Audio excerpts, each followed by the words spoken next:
Okay, so this is the walkthrough for the virtual show. We had quite a lot of people asking some questions, just how to enter, what they're all doing, what you all have to do to show your birds.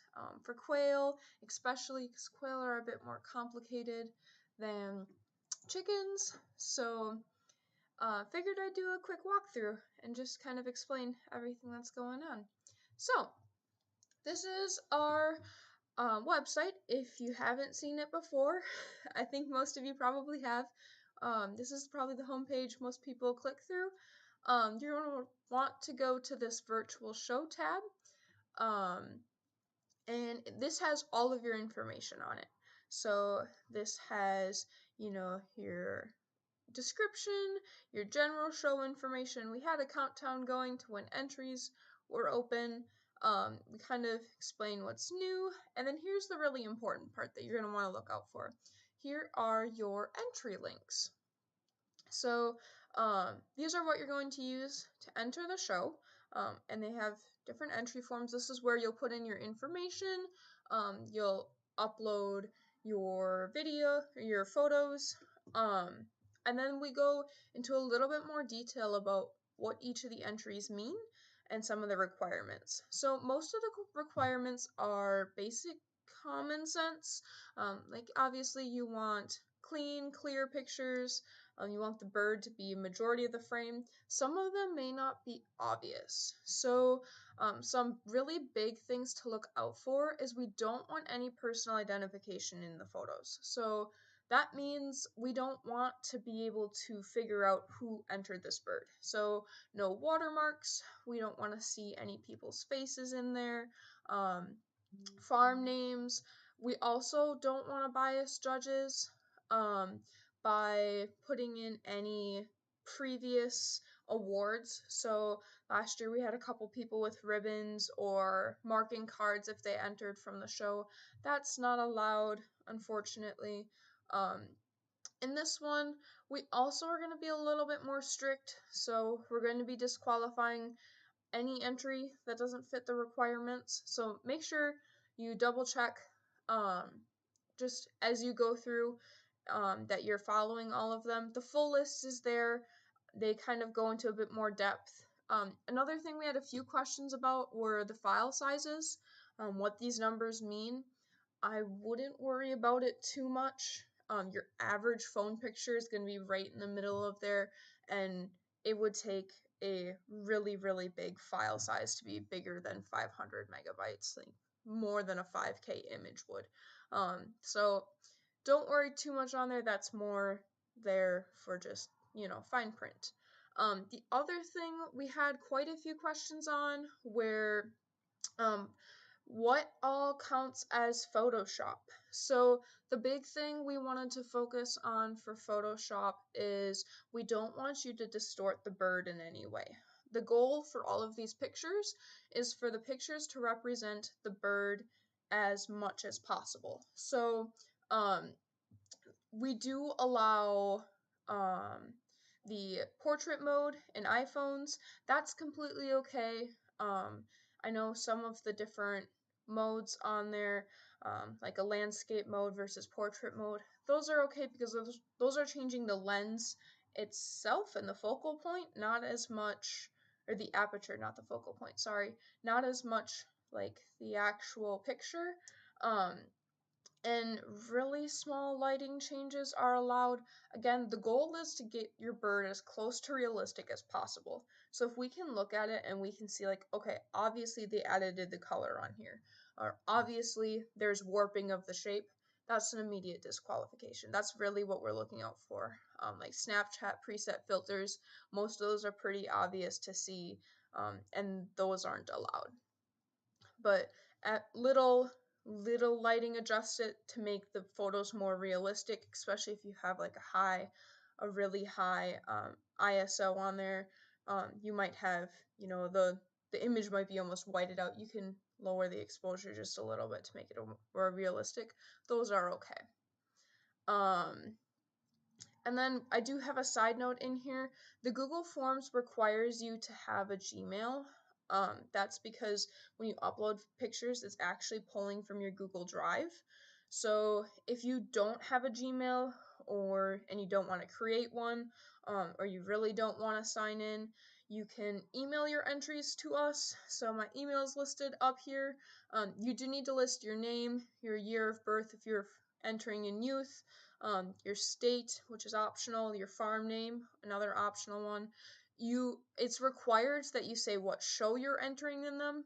So I know if you're entering them in open or youth, and you do need to say what all of the breeds are. And obviously include the pictures of your birds. Please also include whether you're showing them in bantam, large fowl, or quail. Most of that's pretty obvious, but that just kind of makes it a little bit easier for me. And then what I do is I actually just fill out the Google form with your information. So that's what happens on my end.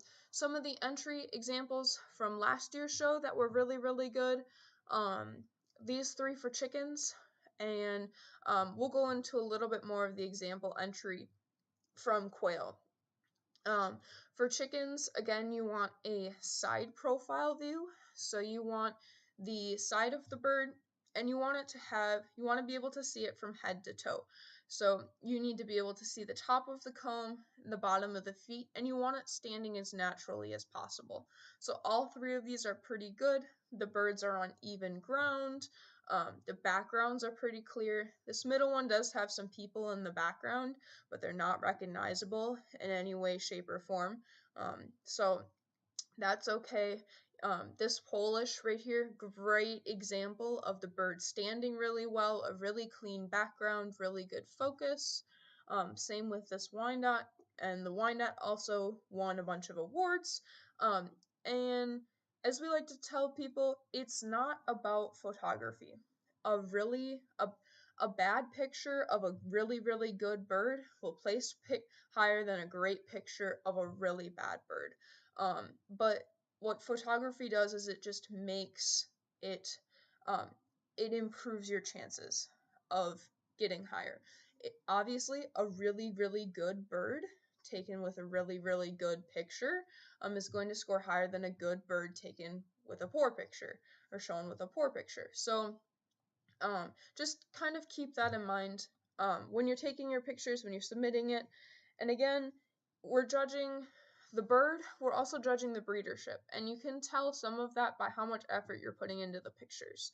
So if it's, just a picture of a bird in a coop with a dirty background, it's not as nice as a bird in a show coop or taken with a light box with a great background. So that's a little bit for chickens, and we'll get into quail a little bit more now. So for quail, where chickens we only need 1 picture, quail we actually need 3. So we need a wing spread photo, we need a standing side profile, and we need a frontal shot. And each of those things are going to have different traits that our judge, Martin Yardley and Tristan Morrison for youth, are going to be looking at. And so I can pull up, and the way we have them submitted is you actually create a collage for them. That way it's submitted just as a single file. On our end, we don't have any mix-ups of different birds being entered differently, because if you had 3 files to keep track of for every single bird, it would be a mess. So instead, we have it as one single collage. That way nothing gets lost, and everything kind of stays together. So really quick how to do that, because I had a lot of people confused. The easiest way I recommend is photocollage.com. So you guys can see. I like it because it's free. You don't need to sign up or sign in or download anything. You can just do it straight online without inputting any information. But any software that creates a collage is okay. So Canva is a really popular one. There's apps on your phone that can do it. All of those are fine, as long as it can import images. So what you'll do, I'm just going to go through photo collage. We'll do the same, create the same example entry above. if you go in here, you find your pictures, and I just had them. Let me there we go.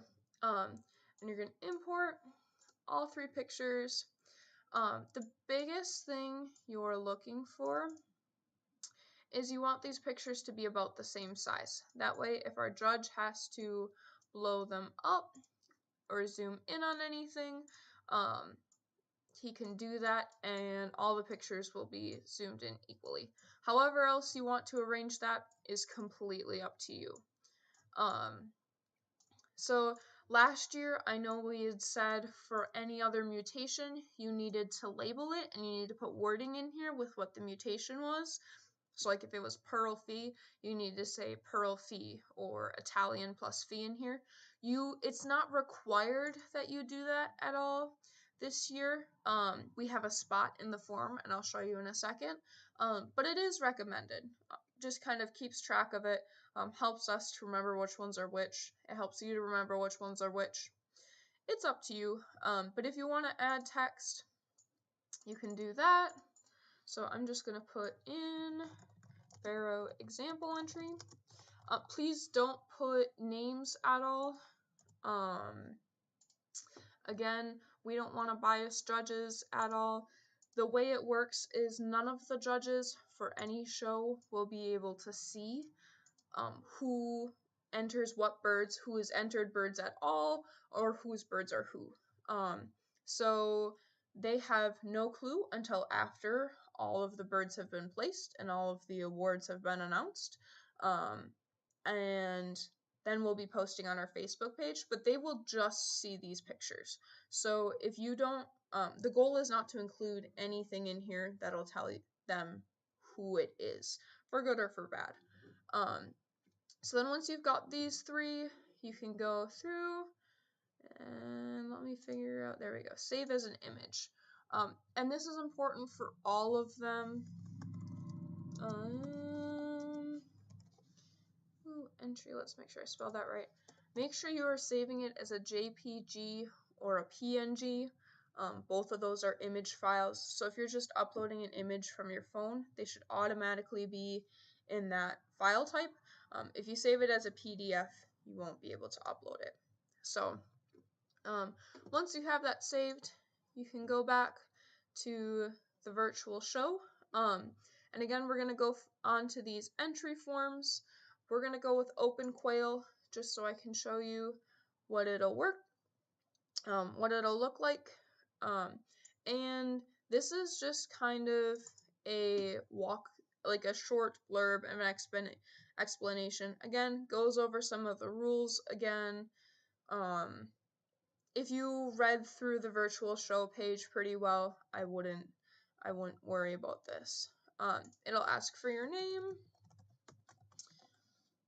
You guys all get my name there if you didn't know. I'm Brianna. It'll ask for your email address. Pips. I was gonna say there's an S in Pips and Chicks. If anyone has any questions, feel free to shoot me a Facebook message, an email. There's my email for anyone that needs it.